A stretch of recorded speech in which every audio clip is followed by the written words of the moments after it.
Hello my dear friends. तो आज के वीडियो में हम जानेंगे mechanism of respiration. Mechanism of respiration मतलब फिजियोलॉजी क्या होती है रेस्पिरेशन की, कि कैसे हम सांस को इनहेल करते हैं और कैसे हम सांस को एक्सहेल करते हैं। तो चलिए स्टार्ट करते हैं। Mechanism of respiration means the process by which air moves into the lungs and out of the lungs. कि रेस्पिरेशन की जो मैकेनिज्म होती है, इसके अंदर क्या होता है, लंग्स के अंदर एयर मूव करती है, उसे हम कहते हैं इंस्पायरेशन मतलब सांस लेना, और लंग्स से एयर को बाहर निकालते हैं उसे हम कहते हैं expiration. It mainly depends on, ये जो होता है ये डिपेंड करता है movement of diaphragm, movement of intercostal muscle और changes in pressure inside the lungs. देखो तीन चीज़ें होती है, डायफ्राम के अंदर मूवमेंट होगा, डायफ्राम अपवर्ड एंड डाउनवर्ड जाएगा, इंटरकोस्टल मसल्स में भी मूवमेंट होगा, वो भी अपवर्ड एंड डाउनवर्ड जाएंगी, और जो लंग्स का जो प्रेशर होता है, लंग्स के अंदर का जो प्रेशर होते हैं उसके अंदर भी चेंजेज होते हैं। इसमें रेस्पिरेशन की प्रोसेस के अंदर ये थ्री चीज़ें होती हैं। चलिए स्टार्ट करते हैं आगे। Types of respiration. बॉडी के अंदर थ्री तरीके की रेस्पिरेशन होती है, external, internal and cellular. External respiration के अंदर जो होता है कि exchange of gases between lungs and blood, मतलब लंग्स और ब्लड के बीच में जो गैसेस चेंज होती है वो क्या कहलाती है, एक्सटर्नल रेस्पिरेशन। लंग्स और ब्लड के बीच में जो गैसेस एक्सचेंज हो रही है वो एक्सटर्नल एक्सपायरेशन कहलाती है, ठीक है। एंड इंटरनल रेस्पिरेशन वो कहलाती है जिसके अंदर ब्लड एंड टिश्यू के बीच गैसेस का एक्सचेंज होना, वो इंटरनल। और सेलुलर वो होती है जिसके अंदर use of oxygen by cells to produce energy, ठीक है।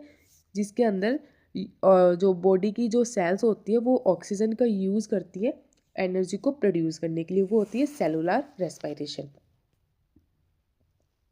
इसके अंदर दो फेज है, इंस्पायरेशन एंड एक्सपायरेशन। तो सबसे हम पहले हम जानेंगे इंस्पायरेशन क्या होता है, मतलब ब्रीथिंग इन, जब हम सांस लेते हैं उस दौरान क्या होता है, air goes inside the lungs, air lungs के अंदर जाएगी, और ये जो होती है ये एक एक्टिव प्रोसेस होती है, ठीक है, जिसके अंदर एनर्जी की ज़रूरत पड़ती है। इसके बाद में स्टेप बाय स्टेप हम समझते हैं कि क्या क्या चेंजेस होगा इंस्पायरेशन में। तो देखिए, इंस्पायरेशन में पहले तो होगा डायफ्राम कॉन्ट्रैक्ट, ठीक है। डायफ्राम कॉन्ट्रैक्ट, डायफ्राम क्या होता है, डोम शेप ऑर्गन होता है, ठीक है। इसके ऊपर लंग्स इस तरीके से प्रेजेंट होते हैं, ठीक है। तो डायफ्राम डोम शेप्ड ऑर्गन है, उभरा हुआ है। तो इसके अंदर क्या चेंज होगा देखते हैं। नॉर्मली डोम शेप्ड मैंने बता दिया। When it contract becomes flat, जब ये कॉन्ट्रैक्ट होगा, जब हम सांस लेंगे तो ये क्या होगा, ये नीचे की साइड आएगा, कॉन्ट्रैक्ट होगा, कॉन्ट्रैक्ट होने से ये कैसा हो जाएगा, ये फ्लैट हो जाएगा। मूव्स डाउनवर्ड, क्या नीचे की तरफ मूव करेगा। ये चेंज होता है इंस्पायरेशन में, डायफ्राम कॉन्ट्रैक्ट होगा तब, जब हम सांस लेते हैं तो डायफ्राम कॉन्ट्रैक्ट होगा और ये डाउनवर्ड की ओर मूव करेगा और फ्लैट हो जाएगा डोम शेप से। एक्सटर्नल इंटरकॉस्टल मसल्स कॉन्ट्रैक्शन में, अब रिब्स के बीच में इंटरकॉस्टल मसल्स प्रेजेंट होंगी, तो इनके अंदर जब हम सांस लेंगे तो उस टाइम पे इंटरनल जो कॉस्टल मसल्स होती है वो भी कॉन्ट्रैक्ट होंगी। तो उसमें क्या होता है, ribs move upward and outward. तो रिब्स जो होती है वो अपवर्ड और आउटवर्ड मूव करेंगी। जब हम सांस लेंगे तो चेस्ट कैविटी की साइज भी इंक्रीज होगी, ठीक है। लंग्स वॉल्यूम भी इंक्रीज होगा, ठीक है, मतलब लंग्स की साइज भी लार्ज होगी। लंग्स की साइज़ लार्ज होगी तो चेस्ट कैविटी की साइज़ लार्ज होगी। प्रेशर इनसाइड लंग्स डिक्रीज, लेकिन जब हम सांस लेते हैं तो उस टाइम पे लंग्स का जो प्रेशर होता है वो डिक्रीज हो जाता है, ठीक है, क्योंकि हम एक्सटर्नल एयर को इनहेल कर रहे हैं तो लंग्स का प्रेशर डिक्रीज होता है। Pressure become lower than atmospheric pressure, तो एटमॉस्फेरिक प्रेशर से कम हो जाता है।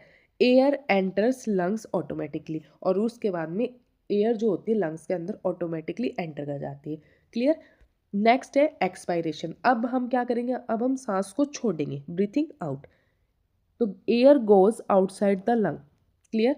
ये जो होती है नॉर्मली पैसिव प्रोसेस होती है, नो रिक्वायर्ड एनर्जी, इसके अंदर एनर्जी की रिक्वायरमेंट नहीं होती। स्टेप बाय स्टेप इस प्रोसेस को समझते हैं। Diaphragm relax, intercostal muscle relax. Inspiration में डायफ्राम और इंटरकॉस्टल मसल्स में कॉन्ट्रैक्शन हो रहा था, लेकिन अब एक्सपायरेशन के अंदर अब क्या होगा, अब हम सांस को छोड़ रहे हैं। तो जैसे हम सांस को बाहर छोड़ेंगे तो डायफ्राम दोबारा से डोम शेप्ड हो जाएगा और मूव करेगा अपवर्ड, मतलब ये जो फ्लैट था डाउनवर्ड आ गया था, अब ये दोबारा से अपवर्ड मूव करता है, ठीक है, ये दोबारा से डोम शेप्ड हो जाता है जब हम सांस को छोड़ते हैं।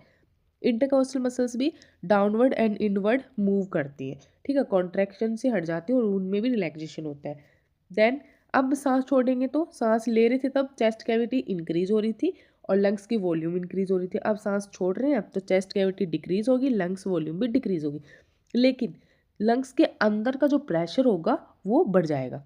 सांस ले रहे थे तब तो एटमॉस्फेरिक से लंग्स का प्रेशर कम था, लेकिन अब सांस छोड़ रहे हैं तो लंग्स का प्रेशर एटमॉस्फेरिक प्रेशर से ज़्यादा होगा, ठीक है। एयर मूव्स आउट और इसके बाद में क्या होती है, हवा जो होती है लंग से बाहर निकल जाती है।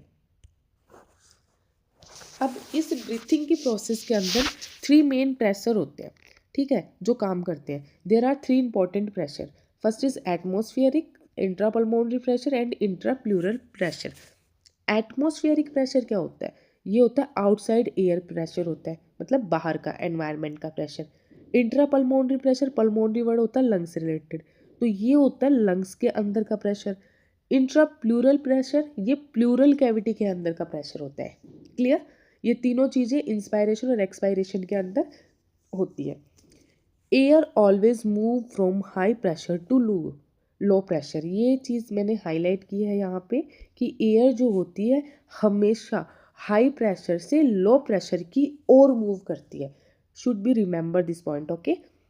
फोर्स्ड ब्रीथिंग, अब नेक्स्ट है फोर्स्ड ब्रीथिंग। फोर्स्ड ब्रीथिंग नाम से ही पता चल रहा है कि ज़बरदस्ती की सांस लेना। जब हम ज़बरदस्ती सांस लेंगे तब क्या होता है, और जब हम कब लेते हैं ज़बरदस्ती की सांस और कब छोड़ते हैं वो देखते हैं। फोर्स्ड इंस्पायरेशन कब करेंगे हम, happen during exercise, asthma attack, respiratory distress, ऐसी कंडीशन के अंदर हम क्या करते हैं, फोर्स्ड ब्रीथिंग करते हैं। एक्सरसाइज कर रहे होते हैं तब हम जानबूझकर जल्दी से फोर्सली सांस लेते हैं। अस्थमा अटैक आता है उस टाइम पे हम सांस लेते हैं ज़ोर ज़ोर से, या फिर रेस्पिरेटरी डिस्ट्रेस के अंदर। इन फोर्स इंस्पायरेशन के अंदर एक्स्ट्रा मसल्स यूज होती है। उन मसल्स का नेम है स्टेनोक्लेडोमेस्टोडियम और स्केलनेस, ठीक है। ये मसल्स जब हम फोर्स इंस्पायरेशन करते हैं उस टाइम पे यूज होती है। अब फोर्स्ड एक्सपायरेशन, अब हम सांस को ज़बरदस्ती छोड़ेंगे। ये एक एक्टिव प्रोसेस मसल्स यूज होती है इसके अंदर। Internal intercostal muscle, abdominal muscles, ठीक है। एग्जांपल, अब सांस छोड़ कफिंग, जैसे हम खांस रहे हैं, छींक आ रही है, तो ये क्या होती है, ये फोर्स्ड एक्सपायरेशन है। छींक आना, खांसना, तो ये बाहर एक्सपायरेट हो रही है हवा। क्लियर। अब क्लिनिकल इम्पोर्टेंस होती है नर्सेज के लिए। देखो, जब ऐसी मतलब नॉन पेशेंट की हम जब केयर कर रहे होते तो उस टाइम पे हम उसकी ब्रीथिंग को नोट करते हैं, तो हमें क्या क्या चीज़ें देखनी चाहिए। चेस्ट मूवमेंट को ऑब्जर्व करना चाहिए, ठीक है। Count respiratory rate, normal respiratory rate होती है 12 to 20 पर मिनट, ब्रीथ पर मिनट होती है। तो हम सिर्फ पेशेंट को बिना बताए उसकी रेस्पिरेटरी रेट को क्या करेंगे, काउंट करते हैं, ठीक है। Look for use of accessory muscles, accessory muscles के लिए हम उसको देखते हैं कि क्या कौन कौन सी यूज़ हो रही है, और चेक करते हैं पेशेंट को डिस्निया की कंडीशन तो नहीं है, ऑर्थोपीनिया तो नहीं है, साइनोसिस तो नहीं है, और रिट्रैक्शंस तो नहीं है। क्लियर। तो बस ये था आज का हमारा टॉपिक जो कि कंप्लीट हो चुका है, ठीक है। अब मैं नेक्स्ट वीडियो में, शॉर्ट वीडियो में डालूंगी इन टर्म्स का मतलब क्या होता है, तो आगे बढ़ेंगे, ठीक है। To be continue. Thank you, please like and subscribe my channel.